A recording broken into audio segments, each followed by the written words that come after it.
La caída de los Cara. Una noche para recordar. Atención, amantes de las historias de venganza y justicia social. Antes de sumergirnos en esta trama de ambición y caída, ¿ya te suscribiste a nuestro canal? Es completamente gratis y nos ayuda a traer más relatos de aquellos que se niegan a ser víctimas de la crueldad. La noche del ensayo de la boda de mi cuñada, llegué para descubrir que mi asiento no existía. Bianca, la hermana de mi esposo, tan perfecta como viciosa, sonreía desde la mesa principal. «Oh, querida», ronroneó, «solo reservamos asientos para invitados importantes». La aristocrática familia del novio rió entre dientes.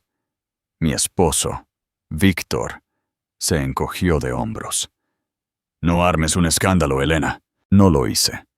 Me excusé para refrescarme y puse un temporizador para la caída de Bianca. Sabía que llegaría el momento en que la copa de champán de Bianca chocara con la lámpara de araña de cristal de Swarovski. El salón entero enmudeció, exactamente como ella había planeado. «Un brindis», anunció, su voz goteando una falsa calidez que engañó a todos, excepto a quienes la conocían de verdad.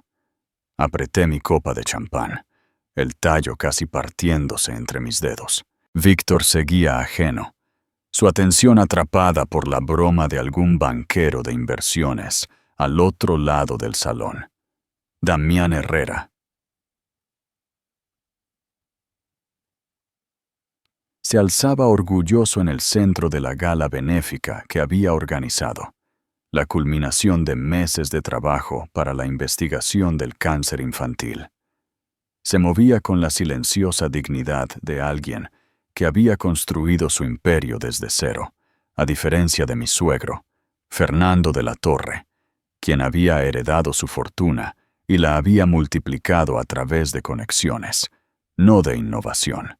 «Por Damián», continuó Bianca, sus labios carmesí curvándose en lo que otros podrían confundir con una sonrisa. Yo sabía que no.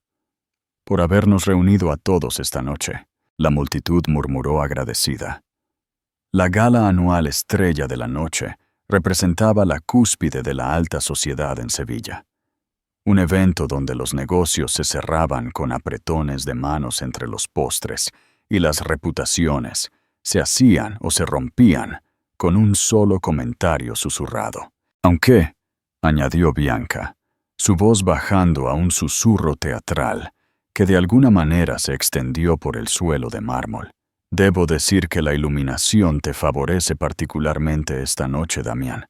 Casi disimula esa cabeza brillante tuya». Algunas risitas nerviosas ondularon entre la multitud. «¿Cómo te llamaron en el perfil de El Heraldo el mes pasado?» «El águila calva de los negocios». Ella rió ligeramente, jugueteando con un mechón de su cabello caramente teñido.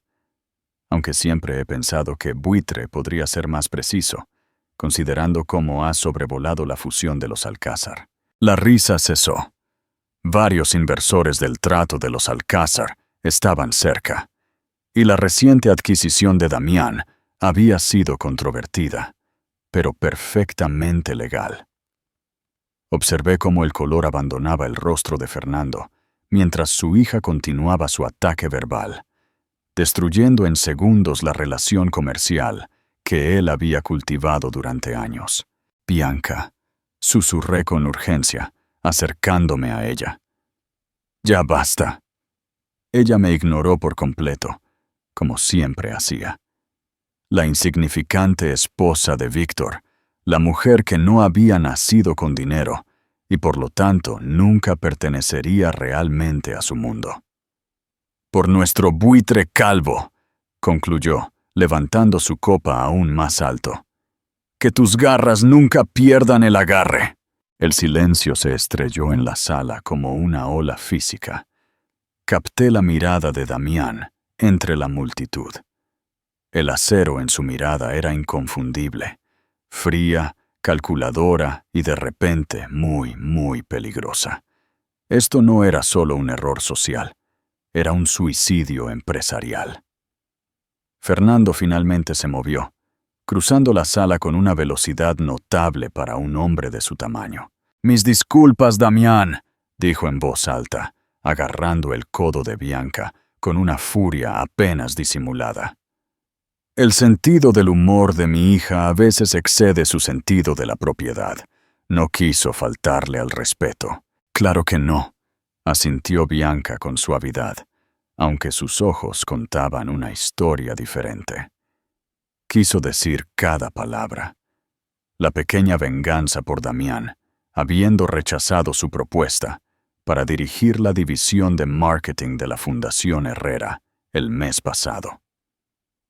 Ella nunca pudo manejar el rechazo. «No hay ofensa», respondió Damián, su voz gélida. «Aunque yo tendría cuidado con las analogías de aves de rapiña, señorita de la Torre. Incluso los buitres cumplen un propósito en la jerarquía de la naturaleza». La orquesta volvió a sonar, desesperada por llenar el incómodo silencio. Víctor finalmente apareció a mi lado, apretando mi mano mientras se perdía por completo la tensión que vibraba en el aire. «¿Todo bien?», preguntó alegremente. «Perfecto», mentí, viendo cómo Fernando obligaba a Bianca a acercarse a Damián directamente. Su disculpa fue una obra maestra de la insinceridad. «Lamento mucho si mi brindis pareció inapropiado, Damián. Ya sabes cuánto adoro tu perfil único». El asentimiento de Damián fue tan rígido que podría haberse roto. «Por supuesto, Bianca. Tu franqueza siempre ha sido tu cualidad más distintiva. Eso debería haber sido el final.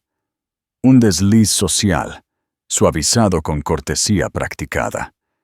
Pero yo había pasado suficiente tiempo observando la dinámica entre estas poderosas familias para reconocer el temblor que acababa de ondular a través de los cimientos de su alianza cuidadosamente construida. «Él nunca la perdonará», murmuró una voz a mi lado. Me giré y encontré a Zoe Herrera, la hija de Damián, y sorprendentemente, mi amiga más cercana en este mundo de tiburones disfrazados de socialites. A diferencia de otros hijos de familias adineradas, Zoe se había abierto camino en la compañía de su padre, empezando en el departamento de correo a pesar de su apellido. «Tu padre siempre ha sido muy amable», ofrecí diplomáticamente. Zoe resopló delicadamente, dirigiéndome hacia las puertas de la terraza. «En público, sí. ¿Pero viste sus ojos? Papá ha estado buscando una estrategia de salida del negocio de tus suegros durante meses», confesó. Su voz apenas un susurro. «Esta fusión con los Benavides de la que Fernando sigue presumiendo está construida sobre arena. La única razón por la que papá no se ha retirado por completo es por la historia entre nuestras familias». Absorbí esta información en silencio, archivándola como el arma cargada que era. Durante 3 años había soportado los ataques sutiles de Bianca, sus formas de recordarme que siempre sería una intrusa, la chica becada que de alguna manera había casado al heredero de la torre, pero que nunca pertenecería de verdad. «No repitas eso», añadió Zoe rápidamente.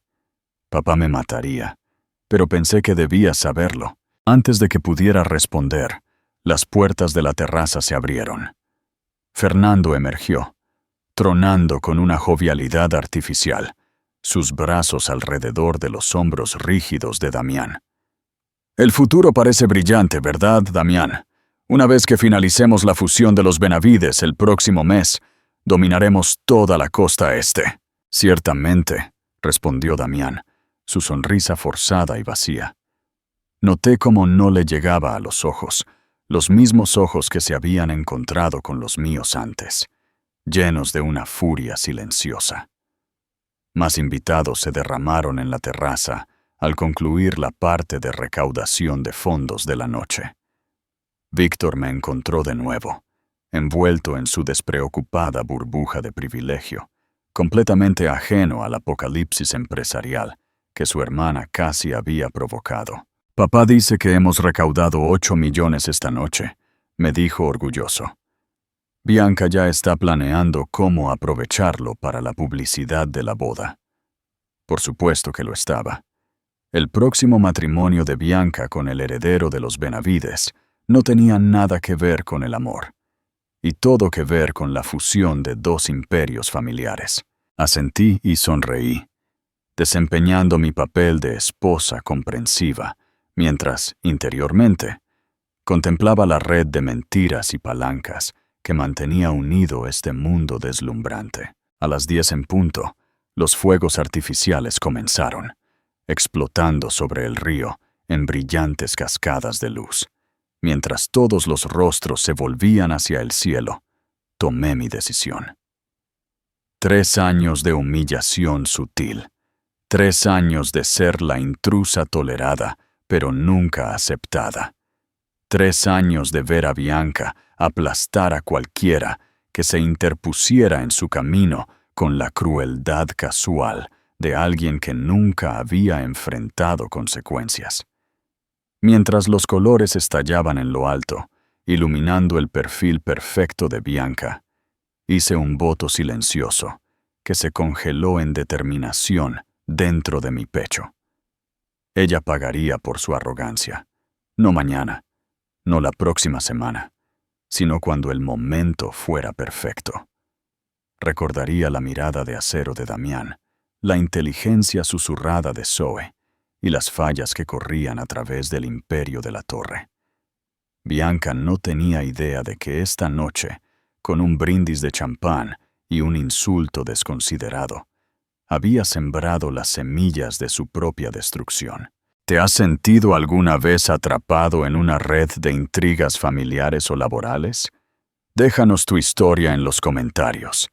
Y si te está gustando este relato de venganza meticulosa, no olvides darle un me gusta y compartirlo para que más personas descubran el poder de la paciencia. 2 meses después de la gala, llegaron las invitaciones con bordes dorados, anunciando el compromiso de Bianca Isabel de la Torre con el señor Alejandro Pérez Benavides III. El sobre pesaba más que mi anillo de bodas, el papel tan grueso que casi calificaba como cartón. Víctor lo trajo a casa con una mezcla de emoción y aprensión. «Mamá dice que será el evento social del año», explicó, viéndome examinar la elaborada caligrafía. «Solo la cobertura de prensa aumentará las acciones de la compañía en un 5%. Dejé la invitación en la encimera de nuestra cocina. ¡Qué romántico! Víctor no captó mi sarcasmo en absoluto. Bueno, no se trata solo de romance, ¿verdad? Los Benavides controlan rutas de envío que necesitamos, y nosotros tenemos la red de distribución que han estado tratando de construir durante una década. Me besó la mejilla distraídamente. Es una combinación perfecta. Perfecta para todos, excepto quizás para la propia pareja. Había conocido a Alejandro Benavides exactamente 2 veces. Una vez en una subasta benéfica, donde había pasado la noche pegado a su teléfono, y otra vez en una fiesta de Navidad, donde se había emborrachado tanto que llamó a su propia hermana por un nombre equivocado. Bianca se había referido previamente a él como ese aburrido y pomposo Benavides, antes de decidir de repente que era el amor de su vida. La fiesta de compromiso, una semana después, se celebró en la finca familiar de los de la Torre. Una mansión extensa con jardines cuidados que habían aparecido en revistas de arquitectura de todo el mundo. Yo vestí un vestido verde esmeralda, sabiendo que irritaría a Bianca, quien había pedido específicamente a los invitados que usaran tonos pastel para complementar su vestido rosa rubor. «Estás guapísima», me susurró Zoe cuando me encontró cerca de la fuente de champán. Y exactamente como alguien que no leyó el código de vestimenta. Sonreí inocentemente. ¿Había un memorándum? La risa de Zoe atrajo la atención. Ella lucía radiante con un vestido plateado que combinaba con su cabello prematuramente gris, un rasgo que había heredado de Damián y que llevaba con una confianza sorprendente. «Papá envía sus disculpas», dijo, bajando la voz. «Negocios repentinos en Tokio. Qué conveniente, ¿verdad?» Sus ojos brillaron con picardía. Aunque envió un jarrón obscenamente caro como regalo de compromiso. Antiguo chino, lo más feo que hayas visto, pero vale más que la mayoría de las casas. Al otro lado de la sala, Bianca reinaba, su mano izquierda estratégicamente colocada para captar la luz. El diamante en su dedo era enorme, al menos 10 quilates de talla cojín, con diamantes más pequeños formando un halo a su alrededor. Alejandro se paró ligeramente detrás de ella, luciendo incómodo en su esmoquín, su atención desviándose repetidamente hacia su teléfono. «Parecen encantados», murmuré. «Oh, están extasiados», respondió Zoe con sequedad, «por las opciones sobre acciones. ¿Sabías que las negociaciones prenupciales duraron más que su propio noviazgo?» La noche transcurrió predeciblemente. Elaborados aperitivos, cuarteto de cuerdas tocando piezas clásicas inofensivas e interminable champán. Fernando chocó su copa para llamar la atención, su rostro enrojecido de triunfo en lugar de orgullo paternal. «Por los nuevos comienzos», brindó, su mirada recorriendo significativamente a los socios comerciales reunidos, en lugar de centrarse en la pareja. «Y por la unión de dos grandes familias y sus empresas». Siguió un aplauso educado. Revisé la multitud, notando la mezcla de felicitaciones genuinas y contactos calculados. Mi atención se centró en el señor Benavides padre, de pie ligeramente apartado de la celebración. A pesar del aire acondicionado, gotas de sudor salpicaban su frente mientras revisaba frenéticamente su teléfono. Cuando notó que lo observaba, guardó rápidamente el dispositivo y forzó una sonrisa. Me disculpé con Zoe y me dirigí hacia la barra, colocándome lo suficientemente cerca como para escuchar su susurro urgente a un socio. «No me importa lo que tengamos que liquidar. Solo manténgalo en secreto hasta después del anuncio de la fusión, la próxima semana». Sorbo mi champán lentamente, archivando mentalmente este fragmento de conversación. La fundación no solo se estaba agrietando, estaba comenzando a desmoronarse. Más tarde esa noche, mientras Víctor y yo regresábamos a casa, su habitual actitud despreocupada había desaparecido. Agarraba el volante con una tensión inusual, sus nudillos blancos en la oscuridad. «¿Todo bien?», pregunté, aunque ya sospechaba la respuesta. Él dudó. «Solo estrés de negocios. Nada de qué preocuparse.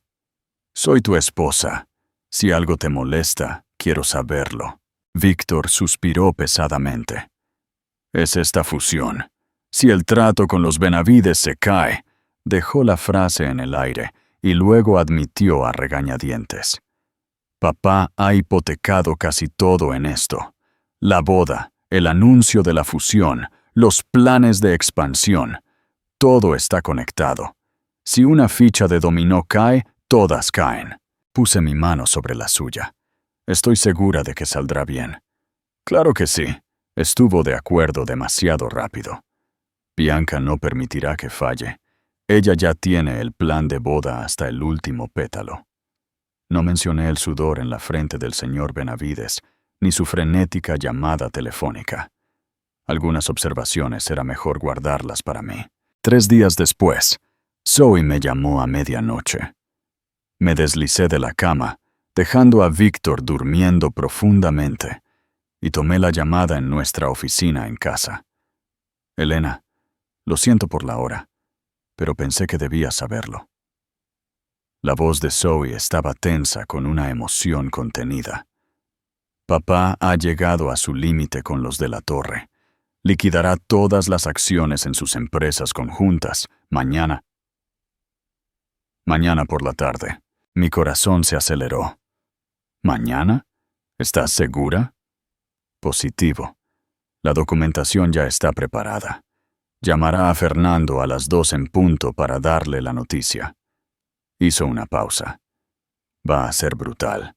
El mercado reaccionará de inmediato. ¿Y la fusión con los Benavides? Esa es la cuestión.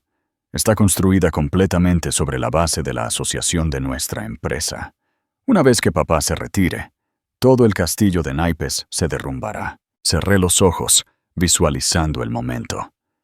El ensayo de la boda es mañana por la noche. ¿Sí? Zoe fingió inocencia torpemente. ¡Qué desafortunado momento! Después de colgar, me senté en la oficina a oscuras. Las posibilidades se desplegaban ante mí como una partida de ajedrez, llegando a su conclusión. 3 años de paciencia calculada, de observar y esperar, habían llevado a este momento perfecto. Las piezas estaban alineadas. La crueldad de Bianca, la arrogancia de Fernando, y su negocio construido sobre la explotación en lugar de la innovación. Cogí mi teléfono y busqué un número que rara vez usaba. Mi dedo se detuvo brevemente antes de que marcara. Damián respondió al segundo timbre, su voz alerta a pesar de la hora. «¿Elena? ¿Todo bien?» «Todo bien», le aseguré, mi voz tan firme como la mano de un cirujano. «Espero no estar llamando demasiado tarde». «En absoluto. ¿En qué puedo ayudarte?» Elegí mis palabras con cuidado. Zoe mencionó que planea algunos cambios importantes en los negocios mañana. Pausa. Ella no debería haber compartido esa información. Probablemente no, estuve de acuerdo, pero lo hizo, y me hizo pensar en el momento. El momento. Dibujé un patrón en mi escritorio, mi voz bajando casi a un susurro. ¿Qué pasaría si adelantara su calendario? ¿Para esta noche? El silencio se extendió entre nosotros, cargado de comprensión. «Esta noche», repitió lentamente. «Durante el ensayo de la boda, ¿quieres decir?» No confirmé ni negué. No necesitaba hacerlo. La risa baja de Damián no contenía humor, solo el reconocimiento de una estratega digna. «Siempre has visto más de lo que te dan crédito, ¿verdad, Elena?» «Observo», dije simplemente. «Y ahora quieres actuar. Justicia que tarda no es justicia. ¿No es lo que dicen?» Otra larga pausa. Luego. «Necesitaré hacer algunas llamadas». Por supuesto, no querría retenerlo. Mientras me preparaba para colgar, su voz me detuvo. «Elena, ¿por qué ahora? Después de todo este tiempo». Pensé en la sonrisa de Bianca en la gala, en años de desprecios sutiles y humillaciones no tan sutiles, en ser tratada como una intrusa en mi propia familia. Digamos que creo en el momento perfecto. Terminé la llamada y me quedé inmóvil en la oscuridad. El suave zumbido de la anticipación vibraba bajo mi piel. Mañana por la noche, el mundo perfecto de Bianca se haría pedazos. Y yo estaría allí para presenciar cada momento de su caída. ¿Crees que la venganza es dulce o amarga? Comparte tus pensamientos en la sección de comentarios. Y si este relato te tiene al borde de tu asiento, dale me gusta. Y no olvides activar la campanita para más historias como esta. Llegué al ensayo de la boda la noche siguiente con Víctor, vestida con un vestido azul noche que complementaba mi maquillaje cuidadosamente aplicado. Nada demasiado llamativo, nada que atrajera la atención. Esta noche no se trataba de mí. Esta noche, yo era simplemente la observadora, la catalizadora invisible que había puesto en marcha los acontecimientos. El lugar, un exclusivo restaurante con vistas al horizonte de la ciudad, había sido alquilado por completo para la ocasión. Lámparas de araña de cristal proyectaban un brillo cálido sobre la élite reunida. La familia de la torre, los Benavides, y una selección cuidadosamente curada de influyentes socios comerciales. Bianca había organizado los asientos con precisión estratégica. Noté con sombría satisfacción que mi tarjeta de lugar estaba metida entre dos tías mayores en la mesa más alejada de la fiesta nupcial. «Haré que lo arreglen», ofreció Víctor cuando lo notó, pero le puse una mano suave en el brazo. «Está bien», le aseguré. «Estoy feliz donde estoy». Y lo estaba. Mi posición periférica me daría el punto de vista perfecto para observar la inminente catástrofe. Revisé mi reloj discretamente. 7:45 p.m. Damián había confirmado por mensaje de texto que todo estaba en su lugar. Su equipo había ejecutado la liquidación de acciones con silenciosa eficiencia durante las últimas 18 horas. O sea, había alertado a los medios de noticias financieras. El momento para dar la noticia era precisamente a las 8 p.m., justo cuando Fernando estaría dando su discurso para el ensayo de la boda. El primer plato llegó, una delicada disposición de vieiras que apenas probé. Mi atención estaba fija en la mesa principal, donde Bianca se pavoneaba con un vestido plateado, un collar de diamantes que captaba la luz con cada movimiento. Había sido un regalo de preboda de Alejandro, aunque sospechaba que era otra inversión estratégica, otra pieza de garantía en su transacción disfrazada de romance. A las 5 para las 8, Fernando se levantó de su asiento, copa de champán en mano. El murmullo de la conversación disminuyó mientras se aclaraba la garganta. «Distinguidos invitados, queridos miembros de la familia», comenzó, su voz con la resonancia practicada de alguien acostumbrado a los discursos de junta directiva. «Nos reunimos esta noche en vísperas de una ocasión trascendental, no solo la unión de dos personas, sino la unión de dos grandes legados». Di un pequeño sorbo de vino, saboreando el momento como la añada en mi copa.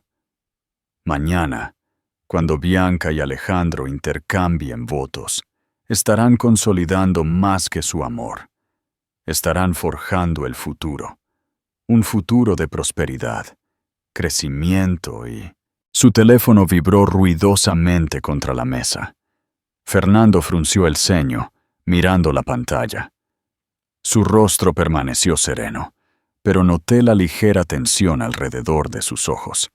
Silenció el dispositivo y continuó. Como decía, un futuro de oportunidad sin precedentes para... El teléfono volvió a vibrar. Y otra vez. Y otra vez. No solo el suyo ahora, sino teléfonos por toda la sala. El suave tintineo de las notificaciones creó una sinfonía discordante que ahogó sus palabras. El señor Benavides fue el primero en revisar su dispositivo. Vi cómo la sangre drenaba de su rostro en tiempo real, dejándolo pálido bajo la luz de la lámpara de araña. «Fernando», interrumpió, su voz estrangulada. «Las acciones». El resto de su frase se perdió cuando el teléfono de Fernando sonó. Un tono de llamada distintivo que usaba solo para sus llamadas de negocios más críticas. Con una sonrisa forzada, se excusó. «Un momento, por favor. Estoy seguro de que no es nada», pero no era nada. A través de la mampara de cristal que separaba el comedor privado del pasillo, todos pudimos ver la expresión de Fernando transformarse. La incredulidad, la rabia. La progresión fue fascinante de presenciar, como ver una escultura romperse desde dentro. Reapareció un momento después, con el rostro contorsionado. ¿Qué quiere decir con que se ha retirado? Sus gritos silenciaron a la orquesta. El vaso que sostenía se hizo añicos contra el suelo. Eso es imposible. La documentación no se finalizaba hasta la próxima semana. La sala se congeló. La mano de Bianca voló a su garganta, aferrándose a su collar de diamantes, como si de repente le restringiera la respiración. Padre. Su voz contenía una nota que nunca antes había escuchado. Puro miedo. Fernando no respondió. Estaba gritando por teléfono, la saliva volando de sus labios. Llámelo de vuelta. Dígale a Herrera que no puede hacer esto. El anuncio es el lunes. El nombre Herrera se extendió por la sala. Los invitados comenzaron a revisar sus propios teléfonos, jadeos y murmullos que se convertían en un crescendo de pánico. Industrias de la Torre se desploma un 43% en operaciones fuera de horario, leyó alguien en voz alta. Empresas Herrera rompe todos los lazos con Industrias de la Torre. Con efecto inmediato, añadió otra voz. Se espera que Hartley Global se retire de las conversaciones de fusión. El señor Benavides padre se tambaleó, su tez pasando de blanca a gris y a un preocupante tono verde. Intentó apoyarse en la mesa para estabilizarse. Falló y se desplomó de cara en su soufflé de chocolate. El caos que siguió fue exquisito. Los camareros corrieron en ayuda del señor Benavides, mientras los socios comerciales se apiñaban en las esquinas, llamando frenéticamente a sus corredores. La orquesta, sin saber si seguir tocando, pasó torpemente a una melodía sombría que solo acentuó la sensación de desastre. Y a través de todo, Bianca permaneció inmóvil como una estatua, la comprensión aflorando en sus facciones perfectas. Esto no era solo un revés comercial. Este era el fin de todo lo que había planeado. «La boda», susurró, luego más fuerte. «La boda. ¿Qué pasa con la boda?» Alejandro ya estaba en su teléfono, de espaldas a su prometida, ladrando órdenes a su equipo financiero. El gesto lo decía todo. Cuando se trataba de elegir entre Bianca y el dinero de su familia, no había competencia. La compostura de Bianca se rompió. Se abalanzó sobre Víctor, quien había estado observando la escena, con la misma expresión aturdida que todos los demás. «¡Haz algo!», gritó, sus uñas cuidadas clavándose en su brazo. «Llama a tus contactos. Llama a alguien. Esto no puede estar pasando». Víctor miró impotente de su hermana a su padre, quien ahora estaba desplomado en una silla, con el teléfono pegado a la oreja mientras rogaba opciones a su equipo legal. «No creo que podamos hacer nada, Hannah», dijo suavemente. «Si Herrera se ha retirado, no me importa lo que haya hecho». Su voz se elevó a un tono que hizo sonar el cristal. «¡Arréglalo!». Permanecí sentada, llevando tranquilamente mi copa de vino a mis labios. Nuestras miradas se encontraron a través del caos, los ojos de Bianca salvajes de desesperación, mi mente firme con satisfacción. Por un instante, un destello de sospecha cruzó su rostro, rápidamente reemplazado por un pánico renovado cuando el padre de Alejandro recuperó el conocimiento, solo para comenzar inmediatamente a llamar a su corredor. Para medianoche, el restaurante se había vaciado. Los Benavides se habían marchado en masa, Alejandro siguiendo a su familia sin siquiera un adiós a su prometida. Los socios comerciales se habían desvanecido, ansiosos por distanciarse del implosivo imperio de la Torre. Solo la familia inmediata permaneció, en estado de shock por las consecuencias. Víctor y yo regresamos a la finca de los de la Torre con Fernando y Bianca. La casa, que había sido transformada con arreglos florales para la ceremonia del jardín de mañana, ahora parecía una funeraria. Bianca desapareció arriba mientras Fernando se encerró en su estudio con una botella de whisky. El amanecer llegó con el inevitable anuncio. La boda había sido cancelada. Encontré a Bianca en su habitación, rodeada de regalos de boda que ahora serían devueltos. Su vestido de diseñador colgaba de la puerta del armario, burlonamente perfecto en su esplendor marfil. No llevaba maquillaje, su cabello enredado por una noche sin dormir. Cuando levantó la vista, sus ojos estaban enrojecidos, pero sabía, tan cierto como que el sol saldría, que no estaba llorando por amor. Estaba llorando por el imperio que se le había escapado de las manos, por el estatus que había perdido, por el futuro que se había evaporado en una sola noche. ¿Estás feliz ahora?, susurró con voz ronca. Me apoyé en el marco de la puerta. ¿Por qué estaría feliz por la cancelación de tu boda? Su risa fue amarga y hueca. No finjas. Vi tu cara anoche. Disfrutaste cada segundo. No lo negué. Algunas verdades no necesitaban ser dichas en voz alta para ser perfectamente comprendidas. Salí de la habitación de Bianca sin responder a su acusación. No había nada que decir. Ambos sabíamos lo que había sucedido, incluso si ella no entendía exactamente cómo lo había orquestado. En el pasillo, casi choqué con Víctor, quien parecía no haber dormido nada.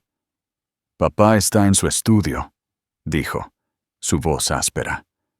«Ha estado hablando por teléfono con Damián Herrera toda la noche». Asentí, fingiendo simpatía. «¿Algún progreso?»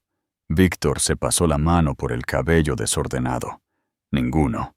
Herrera no cederá. Papá ha ofrecido todo. Más acciones, puestos en la Junta, incluso los derechos de nombre de la nueva sede». ¿Y la respuesta de Damián? Simplemente sigue refiriéndose a una carta formal que su equipo legal envió. Víctor se apoyó en la pared, de repente luciendo mayor de sus 32 años. Aparentemente dice, con efecto inmediato, todos los lazos quedan rotos. Sin negociación, sin período de transición, simplemente terminado. Desde abajo llegó el sonido de algo rompiéndose.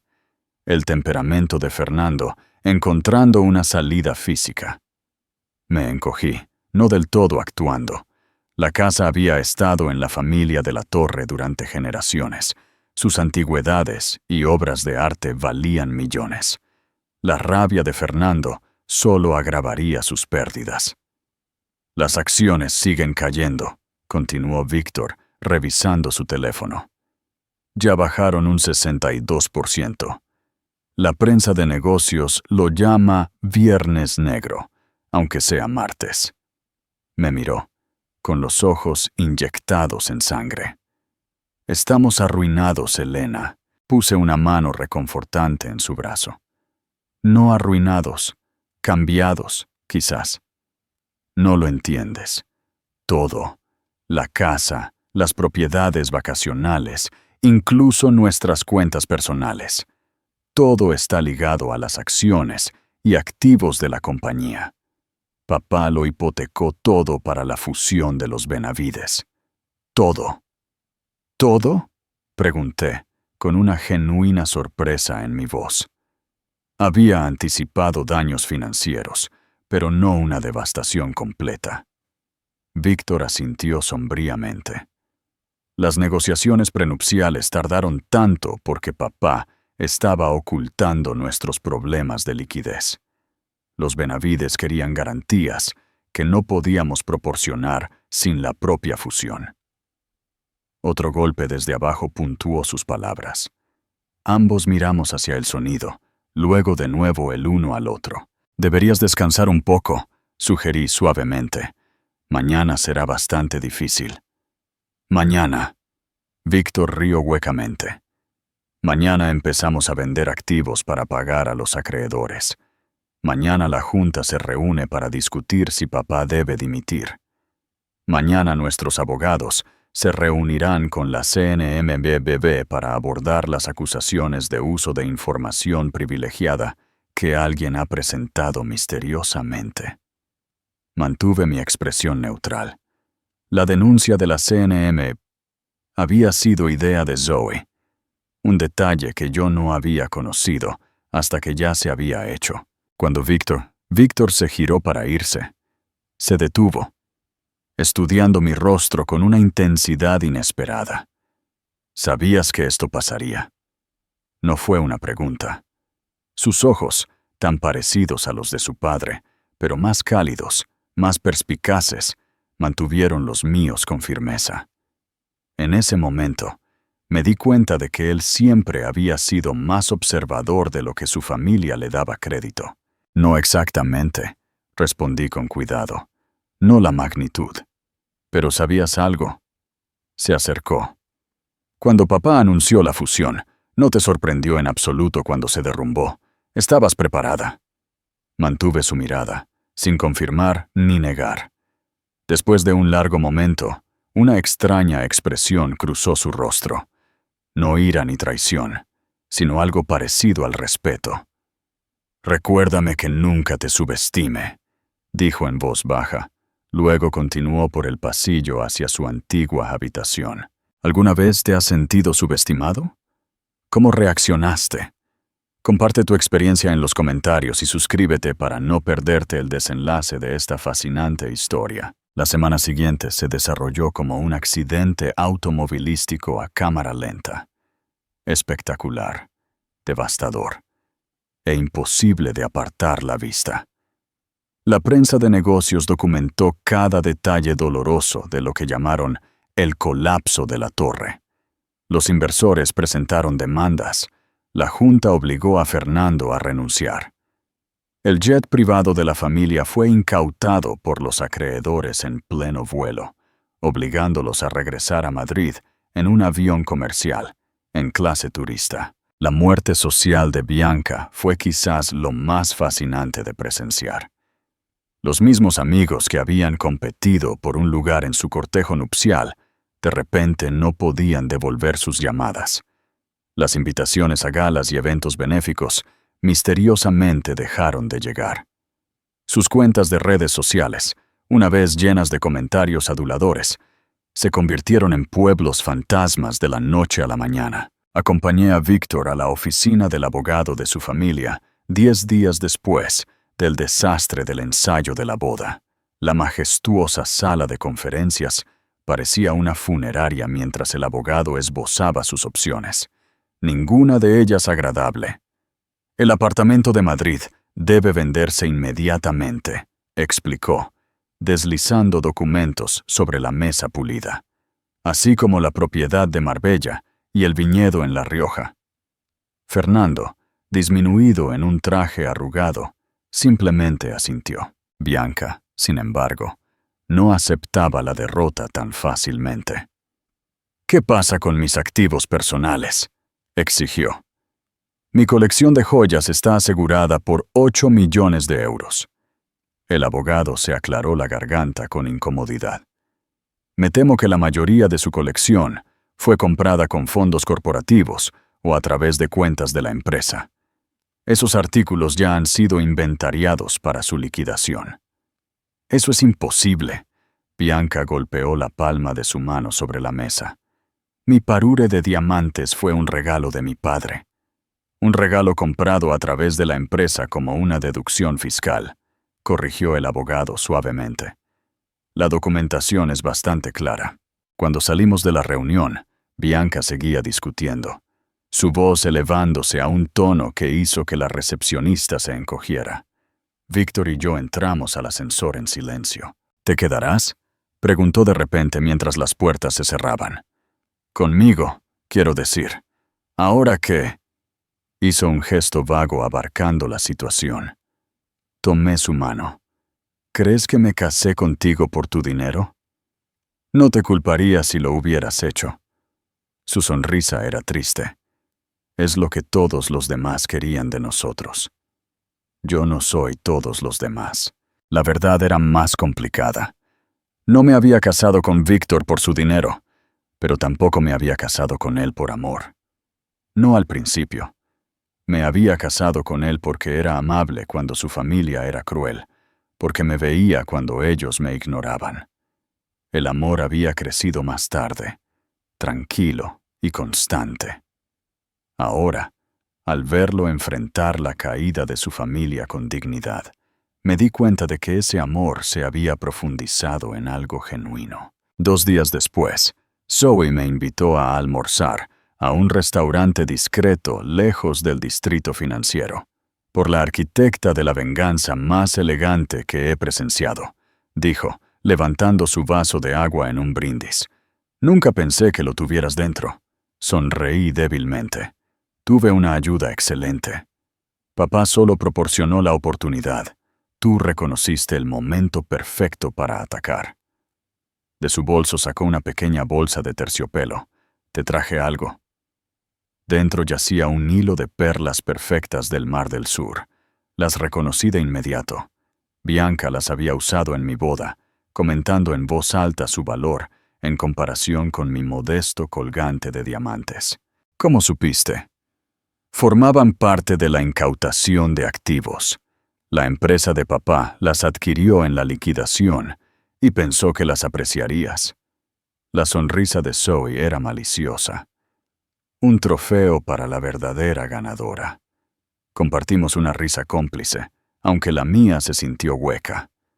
La venganza, estaba descubriendo, no era tan satisfactoria como había imaginado. No borraba los años de desaires y humillaciones. No curaba viejas heridas. Simplemente equilibraba la balanza. El siguiente fin de semana visité la finca de los de la Torre por última vez. Los camiones de mudanzas empaquetaban las últimas pertenencias de la familia antes de que la propiedad saliera a subasta. Bianca no estaba a la vista.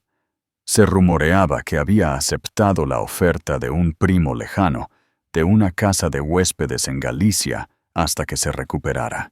En la suite principal, la caja fuerte estaba abierta y vacía, salvo por algunas piezas de joyería consideradas propiedad personal de Fernando. Reconocí varios artículos que le había dado a Bianca a lo largo de los años. Piezas que ella había alardeado en cada oportunidad. Con los camiones de mudanzas distraídos en la planta baja, recogí estos artículos restantes, una pulsera de tenis de diamantes, pendientes de zafiro, un colgante de esmeraldas, y los metí en mi bolso. No para quedármelos, sino para un propósito que se sintió como cerrar un círculo.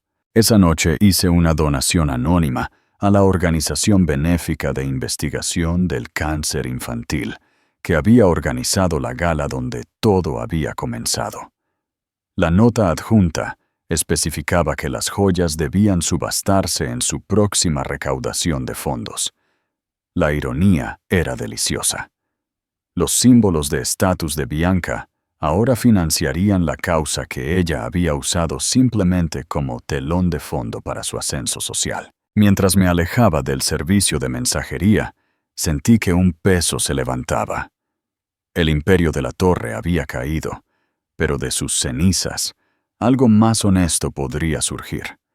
Para Fernando, quizás humildad. Para Bianca, quizás autoconciencia. Para Víctor, definitivamente libertad de las expectativas tóxicas de su familia. Y para mí, un triunfo silencioso. Sí, pero también un cierre. Las balanzas se habían equilibrado. La justicia, fría y precisa, se había servido. ¿Qué significa para ti justicia? Comparte tu definición en los comentarios y suscríbete para acompañar a Elena y Víctor en su nuevo comienzo. 3 semanas después del colapso del Imperio de la Torre, Víctor y yo nos mudamos a una modesta casa adosada en el barrio de Gracia, Barcelona, muy lejos del ático que alguna vez habíamos compartido. El edificio necesitaba trabajo. Los suelos de madera estaban rayados por los inquilinos anteriores, pero la luz del sol entraba a raudales por las altas ventanas, calentando las habitaciones vacías con promesas. Era la primera propiedad que cualquiera de nosotros había poseído que no estaba conectada con la fortuna familiar. «Es pequeña», dijo Víctor disculpándose mientras entrábamos nuestras primeras cajas. Es nuestra, lo corregí. Realmente nuestra. Estábamos construyendo una nueva vida desde cero. Víctor había aceptado un puesto de profesor en una escuela de negocios, un paso significativo en prestigio y salario de su antiguo puesto ejecutivo. Pero sus ojos se habían iluminado al describir la oportunidad de moldear mentes jóvenes sin la sombra de su padre cerniéndose sobre él. Me sorprendió cuando Fernando pidió visitarnos un mes después de habernos establecido. Llegó luciendo como un hombre diferente. Su traje de diseñador, reemplazado por pantalones caqui y una camisa sencilla. Su reloj de lujo desaparecido. Su porte menos imponente, pero de alguna manera más auténtico. «Bonito lugar», dijo, mirando alrededor de nuestra sala de estar. Sin comentarios sarcásticos, sin cumplidos a medias, solo una simple observación. Víctor había sido llamado a la universidad para una reunión de emergencia del profesorado, dejándonos a Fernando y a mí solos, con una cafetera entre nosotros. El silencio se prolongó incómodamente hasta que se aclaró la garganta. «Te debo una disculpa, Elena». Levanté una ceja, pero no dije nada. «Cuando Víctor te trajo a casa por primera vez, te vi como...» Hizo una pausa, buscando palabras. «Inferior a nosotros», le suplí. Asintió, sorprendiéndome con su honestidad. «Me equivoqué. Fuiste la única que nos vio claramente, quien vio a Bianca claramente». Su mención de su hija me provocó algo, no del todo culpa, pero cerca. Había orquestado su caída sin remordimientos, pero sentada frente a esta versión humilde de Fernando de la Torre, me pregunté sobre el costo humano. «¿Cómo está ella?», pregunté. Fernando bajó la mirada a su taza de café. «Luchando. No se ha adaptado bien a las circunstancias reducidas». «Me imagino que no».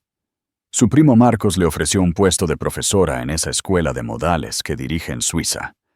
La risa de Fernando no contenía humor. Bianca enseñando etiqueta. La ironía no se me escapa.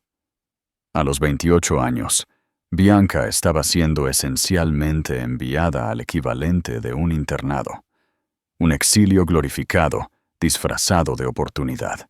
«La complací demasiado», admitió Fernando en voz baja. «Desde que era pequeña, después de que su madre murió. Pensé que darle todo lo que quería compensaría lo que había perdido. Podría haber ofrecido consuelo. Podría haber dicho lo que los padres tan a menudo quieren escuchar, que hicieron lo mejor. Pero algunas lecciones necesitan doler para enseñar de verdad». «Sí», asentí simplemente. «Lo hiciste». Asintió, aceptando la verdad sin adornos con una gracia sorprendente. Terminamos nuestro café en silencio, y cuando se fue, sus hombros parecían más rectos, como si se hubiera librado del peso de la pretensión que había llevado durante tanto tiempo. Esa noche, Víctor regresó a casa tarde, oliendo a tiza y café. Yo ya estaba en la cama, leyendo a la luz de la lámpara. Se sentó a mi lado, tomándome el libro de las manos y dejándolo a un lado. «Papá me contó sobre tu conversación», dijo. «¿Sí?». Víctor asintió. «También me contó algo interesante. Aparentemente, Damián Herrera se le acercó hace 2 años para dividir amistosamente sus empresas comerciales. Papá se negó. Trató de usar la asociación para obtener más control en su lugar. Eso suena a Fernando, estuve de acuerdo. La cuestión es», continuó Víctor, estudiando mi rostro. «Herrera mencionó específicamente sus preocupaciones sobre cómo Bianca te trataba en las reuniones familiares. Dijo que le recordaba a cómo trataban a su difunta esposa los suegros». Mantuve mi expresión neutral, aunque mi corazón se aceleró. «Eso es interesante». Papá pensó que era una táctica de negociación en ese momento. Víctor trazó mi pómulo con su pulgar. Pero ahora se pregunta si Herrera estaba esperando el momento adecuado o la persona adecuada para darle una razón para romper lazos. Sus ojos mantuvieron los míos, buscando. No solo hiciste una llamada esa noche, ¿verdad? Has estado jugando una partida más larga. No respondí de inmediato. La verdad era complicada. No había planeado todo desde el principio, pero había estado recopilando información, construyendo relaciones, esperando una oportunidad. ¿Importa ahora?, pregunté suavemente. No, dijo después de un momento, excepto que me estoy dando cuenta de que nunca te conocí realmente. Su sonrisa contenía una mezcla de asombro y cautela. Eres aterradora, y te amo por ello. Me besó entonces, y algo cambió entre nosotros. Las últimas pretensiones se desvanecieron, dejando algo crudo y honesto en su lugar. Nuestro matrimonio, construido inicialmente sobre la conveniencia y la atracción, se había transformado a través de la crisis en algo más profundo, más fuerte por haber sido puesto a prueba. A la mañana siguiente, un mensajero entregó un pequeño paquete dirigido a mí. Dentro había una nota escrita a mano en papel grueso, acompañada de una pluma estilográfica vintage en un estuche de cuero. Elena, esta pluma perteneció a mi padre, quien construyó nuestra empresa de la nada. Él me enseñó que el verdadero poder no proviene de la riqueza o el estatus, sino de la paciencia y la precisión. Me recuerdas a él. Tu padre estaría orgulloso. Saludos, Damián Herrera. Viniendo de Damián, un hombre conocido por su contención con los cumplidos, la nota se sintió como el mayor de los elogios. Mi padre, un profesor de ética que murió antes de que conociera a Víctor, de hecho, había valorado la integridad por encima de todo. Estaría en conflicto con mis métodos, quizás, pero habría entendido la justicia en su esencia. Estaba girando la pluma en mis manos cuando sonó mi teléfono. Zoe, llamando desde la oficina de su padre, donde había asumido un papel más prominente desde el colapso de la torre. ¿Seguimos para almorzar mañana?, preguntó sin preámbulos. Por supuesto, el lugar de siempre. Perfecto. Hizo una pausa. Me enteré de que Bianca se fue a Suiza a enseñar en una escuela de modales, de todas las cosas. Sí, he oído. La risa de Zoe se filtró por el teléfono. Pagaría mucho dinero por ver a Bianca de la Torre enseñando modales a alguien. Charlamos brevemente sobre la salud de Damián. Excelente. Sus nuevas responsabilidades, desafiantes pero gratificantes, y el puesto de profesor de Víctor, sorprendentemente satisfactorio. Cuando estábamos a punto de colgar, su tono cambió. ¿Elena? Una cosa más. Sí, lo que hiciste estaba justificado. Incluso era necesario. Su voz se volvió seria. Pero ten cuidado. ¿De qué? De convertirte en lo que odiabas. La advertencia fue suave pero clara. La venganza puede transformarte si no tienes cuidado. Después de colgar, abrí mi joyero, encontrando los pendientes de diamantes que había guardado de la colección de Bianca. No para usarlos, no para venderlos, sino como un recordatorio. Los giré a la luz, viendo prismas bailar en la pared. Zoe tenía razón. La línea entre la justicia y la vindictividad era delgada, fácil de cruzar. Había orquestado la caída de Bianca con la precisión de un cirujano, pero no quería que su crueldad se convirtiera en la mía. Cerré la caja, pero no tiré los pendientes. Algunos recordatorios eran necesarios, no de la victoria, sino de la vigilancia necesaria para evitar convertirse en lo mismo contra lo que se había luchado. ¿Qué piensas sobre la advertencia de Zoe? ¿Crees que la venganza puede cambiar a una persona? Cuéntanos tu opinión en los comentarios y asegúrate de suscribirte y darle me gusta para no perderte el epílogo de esta emocionante saga. Pasaron 6 meses. El invierno se fundió en primavera, trayendo un nuevo crecimiento a las plantas en macetas del modesto balcón de nuestra casa adosada en Gracia. La ciudad parecía diferente ahora. O quizás yo era la que había cambiado, viendo la vida a través de una lente que ya no estaba teñida por la influencia tóxica de la familia de la Torre. Víctor prosperó en la academia. Su encanto natural y su genuino interés en sus estudiantes le valieron popularidad, tanto entre el profesorado como entre los estudiantes universitarios. Ocasionalmente pasaba por su aula para encontrarlo, gesticulando animadamente. Sus alumnos inclinados hacia adelante en sus asientos, realmente involucrados, no simplemente fingiendo interés para ganarse el favor de un heredero de los de la Torre. Una noche, mientras regresábamos a casa después de cenar en un bistró del vecindario, Víctor me sorprendió con una propuesta inesperada. «Hoy almorcé con Damián Herrera», dijo casualmente. Levanté una ceja. «Oh, está interesado en respaldar una nueva empresa». Víctor me apretó la mano. «Con nosotros». La idea era emocionante y aterradora a la vez. Iniciar nuestra propia firma, independiente del legado de los de la Torre, pero con el apoyo estratégico de Herrera. Una semana después, nos reunimos con Damián en su oficina del ático. La ciudad se extendía debajo de nosotros, como un tapiz brillante. «El panorama ha cambiado», explicó Damián, extendiendo documentos sobre su escritorio. «Hay un vacío donde una vez estuvo Industrias de la Torre, un vacío que valora la ética sobre la expansión». «¿Cree que podemos llenar ese vacío?», pregunté. La sonrisa de Damián fue astuta. «Creo que ya tienen el plano para ello». Tenía razón. Durante mis años observando el modelo de negocio de los de la Torre, había catalogado mentalmente todo lo que hacían mal.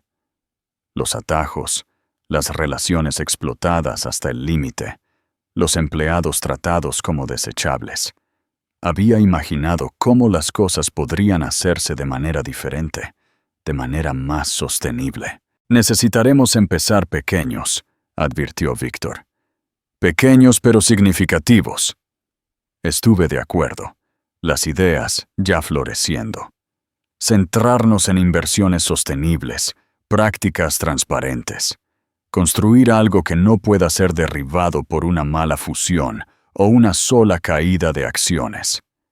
Damián se reclinó, observándonos con diversión, apenas disimulada. «Sabía que ustedes dos encontrarían su equilibrio. ¿Cuándo pueden empezar?» Y así nace Horizonte Socios, llamado así por la nueva vista que se abría ante nosotros. Alquilamos una modesta oficina en un edificio industrial reconvertido. Contratamos un pequeño equipo de analistas que valoraban la innovación sobre la intimidación.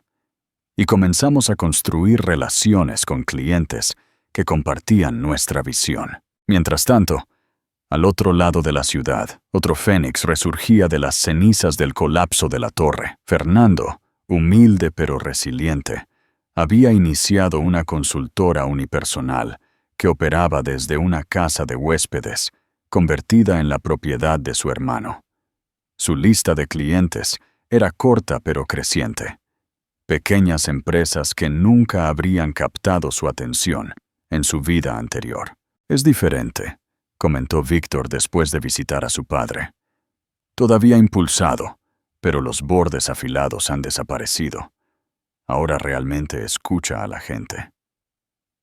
Asentí, habiendo presenciado la transformación yo misma durante una cena sorprendentemente agradable, donde Fernando había buscado mi consejo sobre una propuesta de cliente. Ahora estaba ganando respeto a la manera difícil, a través de la competencia y el carácter, en lugar de las conexiones y el capital. 8 meses después de nuestro nuevo proyecto, llegó un sobre con un matasellos suizo. sin dirección de remitente, sin nota dentro. Solo una postal, con una fotografía de la gala estrella de la noche, donde todo había comenzado. Reconocí la toma de inmediato. Capturaba a Bianca en pleno brindis, copa de champán levantada, el momento antes de que humillara públicamente a Damián. Víctor me encontró mirándola fijamente en nuestra oficina en casa. «De Bianca, ¿no?», preguntó, reconociendo la letra distintiva de su hermana en la dirección. Asentí, sin mensaje. Él estudió la imagen. «¿Qué crees que significa?». Tracé el borde de la postal. Reconocimiento, quizás. Comprensión. La fotografía representaba el comienzo de su caída. Un momento de arrogancia que había desencadenado una cascada de consecuencias. Al enviarla, ella reconocía la simetría, la justicia de lo que había seguido. Enmarqué la postal y la coloqué en mi escritorio en Horizontes Socios. No como un trofeo, sino como un recordatorio de que las acciones, por pequeñas que sean, crean ondas que finalmente regresan a su origen. Casi un año después del colapso de la torre, Zoe nos invitó a cenar a un exclusivo restaurante en la azotea.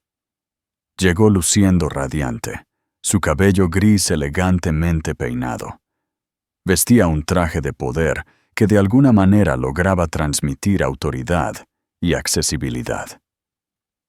«Por la nueva CEO de Empresas Herrera», brindó Víctor, levantando su copa. La sonrisa de Zoe fue brillante.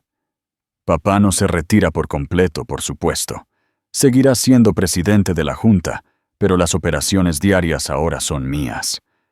Fue un ascenso meteórico, aunque cualquiera que conociera a Zoe entendía que se había ganado a través de años de trabajo diligente en lugar de nepotismo.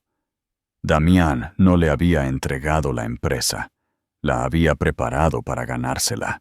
«Tu idea de integrar Horizontes Socios como nuestro brazo de desarrollo estratégico es brillante», me dijo durante el postre. La Junta la aprobó por unanimidad. La asociación expandiría nuestro alcance exponencialmente, manteniendo nuestra independencia. El equilibrio perfecto entre crecimiento y control. Mientras discutíamos los detalles, me maravillaba de lo naturalmente que Zoe llevaba su nueva autoridad. Siempre había sido amable, pero ahora su amabilidad estaba respaldada por el tipo de poder que generalmente se reservaba para aquellos que sacrificarían su humanidad para obtenerlo. «Por cierto», añadió mientras nos preparábamos para irnos, «me caso». El anuncio fue tan casual que casi me lo pierdo. «¿Qué? ¿Con quién?» «Jaime Portales». Se sonrojó ligeramente. Enseña literatura en la Universidad Complutense. Nos conocimos en una recaudación de fondos el otoño pasado. No era una fusión de negocios, ni una alianza estratégica. Solo amor, simple y sin segundas intenciones. La boda se planeó para el verano, íntima y discreta, a pesar de la riqueza y posición de Zoe. Sin patrocinios corporativos disfrazados de arreglos florales, sin tratos comerciales sellados entre la ceremonia y la recepción. En un día perfecto de junio, nos reunimos en el jardín de esculturas del Museo del Prado. Zoe brillaba con un elegante vestido marfil, sus manos firmes en las de su padre, mientras la acompañaba al altar. Damián, mostrando su edad ahora, pero aún formidable, radiaba un orgullo evidente. «Nunca pensé que vería el día», me murmuró en la recepción. «Un Herrera casándose por amor, en lugar de por influencia». Observé a Zoe y Jaime compartir su primer baile, sus movimientos perfectamente sincronizados, a pesar de no haber tomado lecciones. «Los tiempos están cambiando. Gracias en gran parte a ti», reconoció Damián, levantando ligeramente su copa. A medida que la noche avanzaba, me encontré de pie con Zoe cerca de la fuente, ambas un poco apartadas de la celebración, observando la felicidad que habíamos ayudado a crear. ¿Recuerdas cuando nos conocimos?, preguntó. En aquella horrible fiesta de Navidad, donde Bianca accidentalmente derramó vino tinto en tu vestido blanco. Me reí suavemente. ¿Cómo podría olvidarlo? Apareciste con agua con gas y una mirada de complicidad. Reconocí un alma afín, admitió Zoe. Alguien que veía a través de la fachada, pero que jugaba el juego de todos modos. Miró a los invitados reunidos. Amigos genuinos en lugar de conexiones estratégicas. Mira a dónde nos llevó. Seguí su mirada hacia Víctor, profundamente inmerso en una conversación con Jaime sobre alguna oscura teoría literaria, su rostro animado con un interés genuino. Hacia Fernando mostrando fotos de su proyecto de jardín comunitario a un juez jubilado. Hacia Damián observando contento la felicidad de su hija. El karma no olvida las direcciones, susurré, un viejo dicho de mi padre que parecía particularmente apropiado. Zoe me apretó la mano. Los amigos tampoco. Mientras la orquesta comenzaba otro vals, Víctor apareció a mi lado, la mano extendida en invitación. Me adentré en sus brazos, moviéndome por el salón con la facilidad de compañeros que habían capeado tormentas juntos y emergido más fuertes. El pasado quedaba atrás. El futuro, brillante con posibilidades, se desplegaba ante nosotros como el camino de la luz de la luna sobre el agua, iluminado, acogedor y completamente nuestro. Hemos llegado al final de esta increíble historia. ¿Qué te pareció el viaje de Elena? ¿Te identificaste con alguno de los personajes? Déjanos saber tu opinión en los comentarios y no olvides compartir este video si te gustó la transformación de esta saga. Tu apoyo nos ayuda a seguir creando contenido de calidad.